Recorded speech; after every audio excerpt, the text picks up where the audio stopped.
Hello, and welcome to Advanced Espresso, Dialing in by Roast Level, brought to you by La Marzocco Home. In today's class, we'll be focusing on roast level and using it as a main consideration when choosing our brew ratio or recipe for our espresso. Now, we talk more about brew ratios in the Espresso Basics class, which you can also find as a video on our YouTube channel, and I would recommend starting there if this brew ratio concept is new to you. But even as someone who has worked commercially for a long time, brew ratio is something I return to again and again because I can play with the concentration of my coffee. So I'm not changing flavors, so to speak, of my coffee, but I'm enhancing the inherent characteristics of my coffee by using more or less water. Super concentrated, creamy body ristretto, or light, floral, thin tea-like body in a lungo. I'm using the brew ratio to highlight different aspects of the coffee itself. So it's a tool to bring out and show what's already in the bean. It doesn't necessarily change the inherent characteristic of the coffee. So what does brew ratio have to do with roast level? Well, we can use our roast level of our beans to help narrow down a range of brew ratio that we might want to start experimenting with. And the reason we use roast to help determine our brew ratio has to do with density. Now, there are a couple things that can affect the density of your coffee bean, and that could be elevation, how high the coffee was grown, the varietal of coffee. So there's different types of coffee beans, sort of like there's different varieties of apples. But we're not going to pay attention to those so much this class. We're focused more on roast. So darker roast tends to be less dense than lighter roast, which tends to be more dense. And that just has to do with the roasting process itself. So darker roasts are roasted for longer, the cell structure of the bean is more degraded, and that ties into brew ratio because it gives up what's good about the coffee, so things like acids and sugars, sooner. Because it's so porous, the water is able to dissolve those acids and sugars into the espresso faster than they would with the lighter roast, which generally needs more work done to be able to penetrate the dense bean to dissolve the sugars. So for darker roast, we generally will use a ristretto between 1 to 1 and 1 to 2. And for a lighter roast, we'll generally go more in the normale to lungo range, 1 to 2 all the way up to 1 to 4. And again, with lighter roast, that's because the lighter roast is more dense, so the water has a harder time dissolving everything it needs to dissolve. So we need to expose it to more water overall, which will allow it enough time to dissolve those beautiful sugars and get those beautiful, more delicate flavors associated with light roast. But overall, the rules are meant to be broken. I'm sure there's light roasts that are great as a ristretto and dark roasts that are great as a normale, but those are just some general guidelines to pay attention to.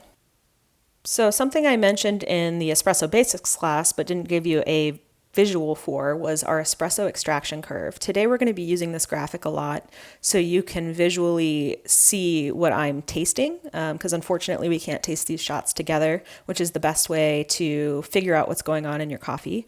But the best way to interpret this chart here is starting in the lower left corner, the beginning of that semicircle, that is water hitting the coffee. As soon as water hits coffee, regardless of whether it's espresso or ground for pour over, it doesn't matter the brew method, it starts this process of extracting things from the inside of the delicious coffee bean, the water starting to dissolve parts of the coffee, because water is a solvent. So when water hits the coffee, it starts out in that lower left corner, and then it starts to dissolve some salts.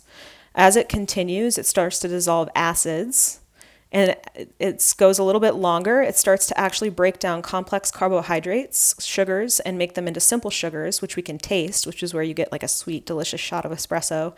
And then if that water sits too long or takes too long to pass through the coffee or dissolves too much, it actually starts to dissolve solids, and that's the plant fiber inside of the bean. So overall, there is sort of a sweet spot on this extraction curve where we're trying to dissolve acid and sugar, but not go so far that we actually start to dissolve solids. So at the top, you'll notice there's under extraction, proper extraction, and over extraction.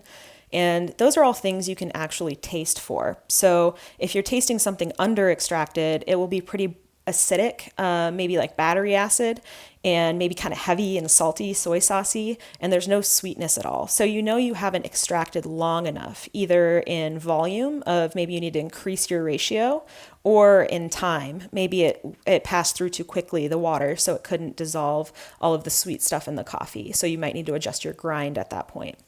Proper extraction includes salt and acid, but it has the addition of sugar, creating something that has acidity, it has maybe body viscosity to it, but also a sweetness that wasn't present before. So proper extraction isn't all sugar, it actually does have elements of acidity and salt as well, creating a balanced shot. So it should have sort of all three notes, the acidity, the body, the sweetness, hopefully in harmony, but definitely they're all present there is a good indicator that you're reaching proper extraction. And under extraction is going to taste like broccoli stalk, kale, paper bag. It's going to be thin and watery. It's going to be kind of diluted. It also has the quality I call of a Houdini shot, or one that you taste and then it immediately disappears from your mouth. So it doesn't have a lingering aftertaste. It's just generally sort of flat, papery, and not delicious. Now, you can also use this graph to think about something called total dissolved solids, which is actually how much of the coffee is being dissolved into the water, which you measure using something called a refractometer. And there's a certain percentage, usually between like 19 and 22% is the ideal TDS for most coffees. A little bit higher for espresso, but refractometers are expensive. And in general, I find that you can taste for proper extraction at home, and then the TDS, if you were to do that, usually confirms what you're tasting. We could do a whole class on TDS, but that's not this class today. So today we are going to be focused on what we're tasting in terms of extraction, and we can talk more about TDS in the Q&A or at maybe some other time. All right, let's get to the coffee. So today's darker roast is going to be from Onda Origins. They are local here to Seattle, Washington. Great company. I recommend checking out their website. And I put darker and not dark roast because it's all relative. So in the context of Onda's offerings, this is their darker roast. Compared to another roaster, it might not be as dark, it might be more dark. It's all relative based on the roaster scale of what like light and dark is. So that's why the parentheses, this is a darker style roast. It's also a blend, and it's what we're going to be using as our dark roast for today's experiment. And we'll talk more about the coffee in just a bit. For our lighter roast, we're going to be using a single origin Guatemalan, also from Onda. So in this context of their roast styles, this is on the lighter side for them. And this is what we'll be using for our lighter roast. Again, it's a single origin, not a blend, a little bit different. Very delicious coffee. And again, I recommend going to Onda Origins website. You can place an order online if you'd like to experiment with these coffees yourself at home after you watch this video. All right, so let's look at these beans. Can you tell which one is lighter and darker? Kind of, not really, right? Well, actually on the left is the darker roast, the Neo-Noir from Onda, and on the right is the single origin Guatemalan. So I just put this on to illustrate that you can't always visually assess roast very easily. It's there and you can kind of see it, but it's subtle. When the coffee's ground, you can see it just a little bit better. So over on the left is the dark and on the right is the lighter roast. But again, it's very subtle. So just visually assessing roast doesn't always do the trick, because you can end up with two coffees that taste a lot differently and visually they don't look much different. So I always go by whatever's on the bag. So in this case, let's check out the Neo-Noir from Onda, our darker coffee today. So this Neo-Noir I mentioned before is a blend. And so blends are usually two origins or two different places in the world blended together, and that is the case for this bag of coffee. This is going to be a Sumatran and a Guatemalan blend. So when I look at the back of the bag, there's a few things that I want to look at when I want to start developing a recipe. One is the tasting notes. So here I have toasted marshmallow, praline, and dark chocolate. Those notes lead me to believe that this coffee is on the darker side. If it didn't explicitly say so on the bag, I could look at the tasting notes and it would lead me to believe that this is a darker coffee. So marshmallow, maybe a sweet and syrupy type of body, dark chocolate, so it has a nice roast to it, and maybe something a little bit bitter, but pleasantly bitter, and then praline, which would be sort of a nutty characteristic to the coffee itself. So I'm thinking already that I want to lean towards a syrupy shot, which would be more on that restricted or ristretto side. So I'm thinking I'm going to try a more restricted brew ratio just by reading these notes, because I want to preserve body. So I'm going to reduce the amount of liquid out to try to get to that syrupy, delicious, sweet tasting note situation that I'm assessing there. Now, something else to pay attention to on the bag, and one of the reasons I love Onda so much is they have all this information on their bags. Not every coffee roaster offers this, but most of my favorites do, and that's information about where it was farmed. This can also give you more information on dialing in, specifically the processing, wet hulled, natural, washed, that's all good information, and then the elevation at which it was grown. So this has two different farms here, and it tells the elevation for both. The elevation that a coffee is grown at can affect its density, which can also affect how we dial it in. That will also be a separate class, but that's just something to pay attention to on the back of the bag. Would be, does it have information on the farmers? And if so, what do I do with it? We'll talk a little bit more about that later. But for now, definitely keeping in mind that this is below 1,500 meters above sea level, and that there's a Sumatran and a Guatemalan in this blend. So we know the coffee is a dark roast and we know it's a blend. So those two things lead me to believe that I need to have my temperature set at the lower side of my range, which is between 199 degrees Fahrenheit up to 203 degrees Fahrenheit for espresso is a general range. So I'm going to have it on the lower side, around 199.5 to 200 degrees Fahrenheit. Darker roasts tend to extract more quickly because the beans themselves are less dense because they've been roasted for longer, and that changes the cell structure, making them more porous. So the water doesn't need to be as hot because it has less work to do. Again, thinking of water as a solvent, the hotter the water is, the more effective it is as a solvent. Because I can dissolve a darker roast more easily, I don't need the solvent to be as effective, or I don't need the water to be as hot. So darker roast, generally you can lower your temperature by a few degrees, and that will lead to something a little bit sweeter in your cup. So I have this set at 200 degrees Fahrenheit. So now that I have my temperature set and I know kind of what my roast is, I want to pick a brew ratio. So I mentioned darker roasts like more of a ristretto style. So I was thinking with this coffee, I would go for a 1 to 1.75 ratio. So that's right below normale. I tend to like shots that are on the longer side or a higher ratio. So I'm still playing within that ristretto frame of 1 to 1 to 1 to 1.75, but I'm right at the top end of it.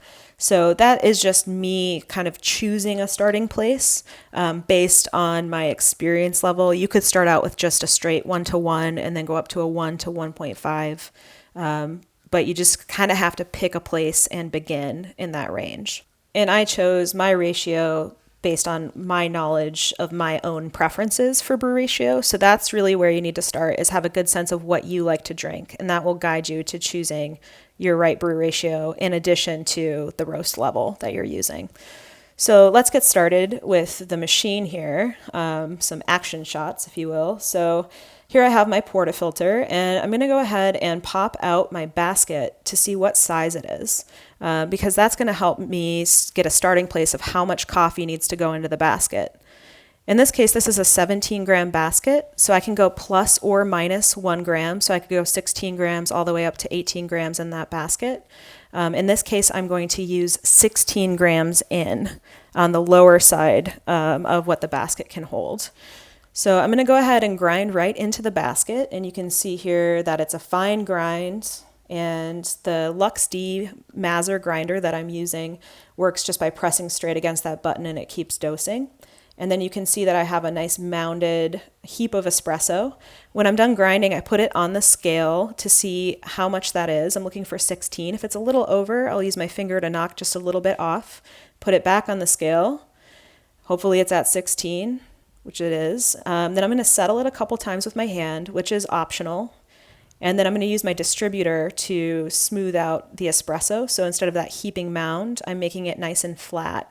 So when I go to tamp or use a big hunk of metal to exert force on it, it's going to be more even, making the bed more evenly dense throughout. So there's not different densities in the bed.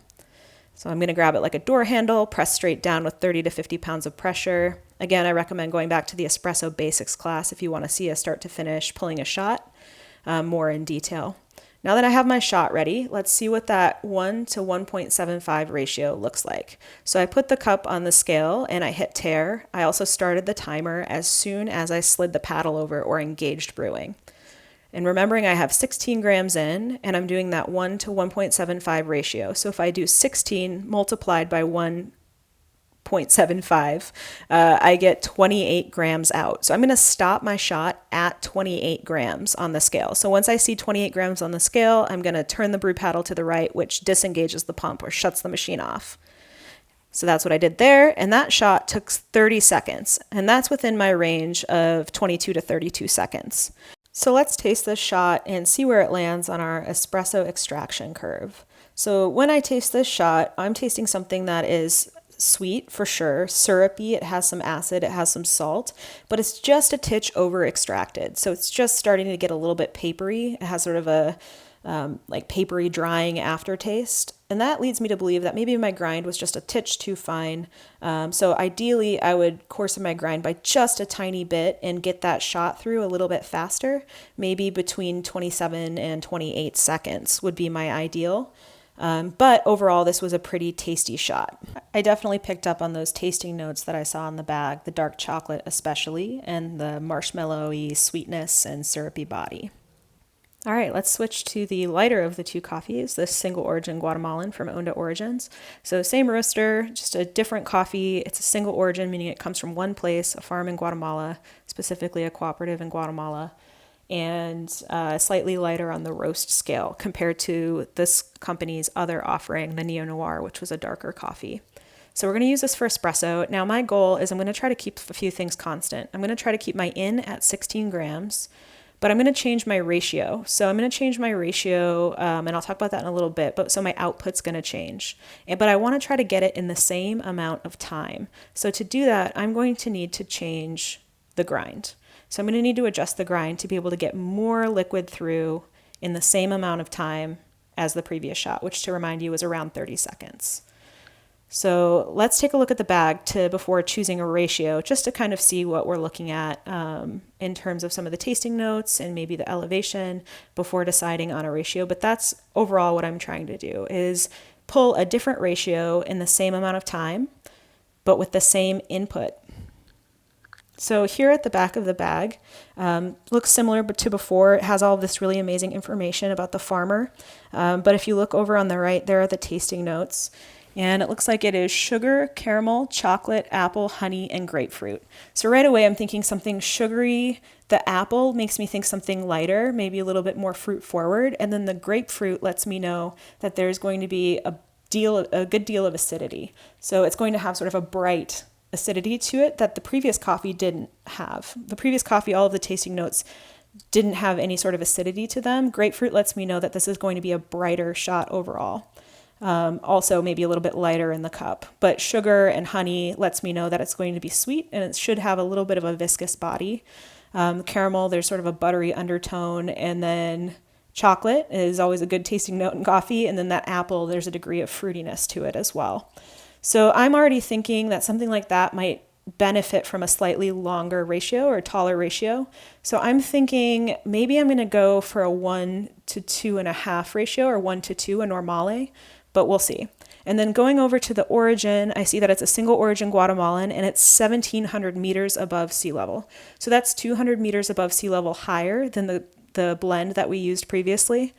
And that lets me know that maybe this coffee is going to be a little bit denser. So both the roast and the elevation contribute to density, in addition to the varietal of the coffee itself and how it's processed, all of those things. But in general, keeping in mind, lighter roasts tend to be more dense, darker roasts tend to be less dense, higher elevation, more dense, lower elevation, less dense. So already I know this is a lighter roast, a higher elevation. The tasting notes sound a little bit lighter.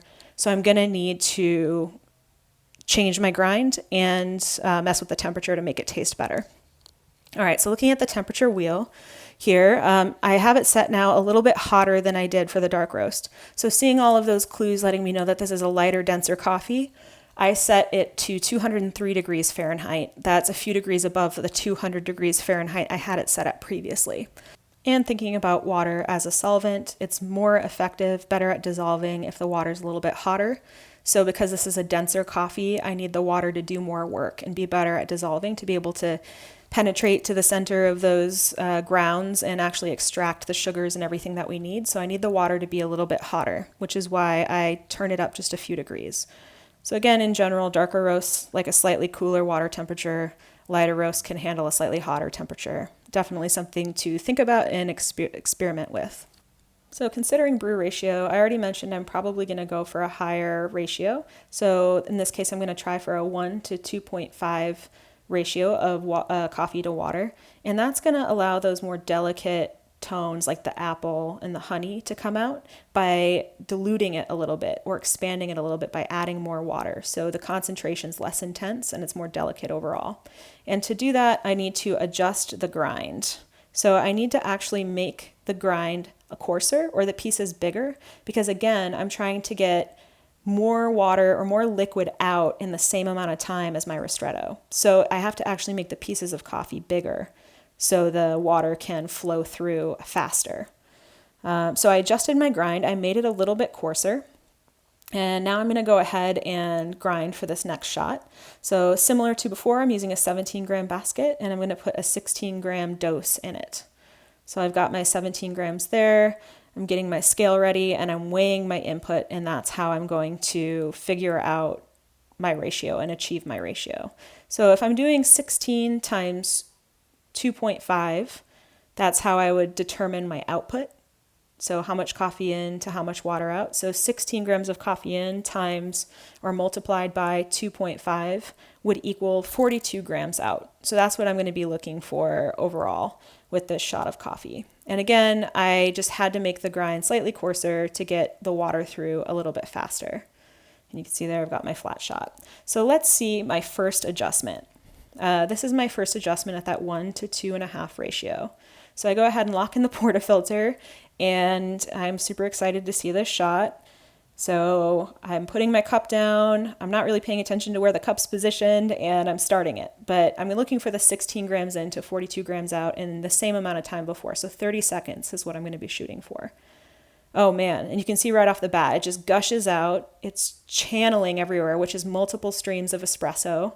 And it's just, you can see the stream of espresso itself is watery. It doesn't look like viscous honey or warm honey. It's just gushing out, and the whole process took 17 seconds. So that shot was way too fast, which means I adjusted my grind slightly too coarse. So when I tasted that shot, what I tasted was only partial extraction. So it was under extracted. So I tasted all of the salt and all of the acid, but no sugar, because the water had just simply not spent enough time with the coffee to dissolve the sugars. So now I need to make another grind adjustment. In this case, I'm going to adjust it slightly finer to make it a little bit slower. So it'll take longer than 17 seconds is what I'm looking for. So just a few notches on this Mazer Luxd grinder is the adjustment that I'm going to make to slow the water down so it has more time to dissolve those sugars. So after I make that adjustment, let's see that same ratio again. So I have the 1 to 2.5 ratio, and I'm doing 16 grams in, same as the dark roast shot, and I'm going to shoot for 42 grams out, which is just 16 times 2.5 equals 42 grams. So I'll stop the shot at 42 grams. And you can see already the shot looks way better. There's less channeling. There's one consistent stream of espresso, and that stream has some viscosity to it. It looks like warm honey. It's not super watery until the end here, and it just looks creamy and thick. And that entire shot took 29 seconds. So that's exactly what I was looking for. And I achieved that just by manipulating the grind. I made it slightly finer. And that allowed the water to sit longer with the coffee and dissolve those sugars. So I still have all that acidity and salt that I had in the shot before, but it's balanced out by the sweetness of the sugar. So what I'm tasting is confirming that my recipe is correct. It's within that 22 to 32 seconds. It's the ratio that I wanted, and I'm tasting sweetness. I'm tasting acidity. This is a good, properly extracted shot of espresso. So as we wrap up, you may be thinking, well, which am I paying attention to, the roast level or the brew ratio? In my opinion, it's not roast level versus brew ratio necessarily. Roast level is dictating or suggesting places that you could go with your brew ratio if you so chose. So I like to think of it as roast level and brew ratio, not necessarily roast level versus brew ratio. They work in partnership together to create a really good shot. You need to kind of consider them all, consider the whole coffee bean holistically to make your decision about what brew ratio to use. So just for fun, let's see both of those shots side by side. I've got my darker roast and my lighter roast, my two different ratios. So which one is better? Well, ultimately, I can't decide that for you. You have to be able to decide that for yourself because they are very different in terms of brew strength with the two different ratios. And then also with the roast level, obviously the darker roast will have a slightly roastier flavor, the lighter roast more citrus and fruit tones, and that's all personal preference. So whatever you gravitate to. These are both well-extracted shots of espresso that fell within that range of proper extraction. So the answer is both of these are correct, but which one is better is your call. So wrapping up, thank you so much for being here. I know you probably have a ton of questions for the Q&A. I'm excited to hear what this brought up for you and to start talking about it in new and different ways. Thank you so much for being here, taking time out of your day. I hope you learned something. I hope I can clarify more in the Q&A. And ultimately, I just hope that you have a blast experimenting and tasting your espresso. Just have a great time.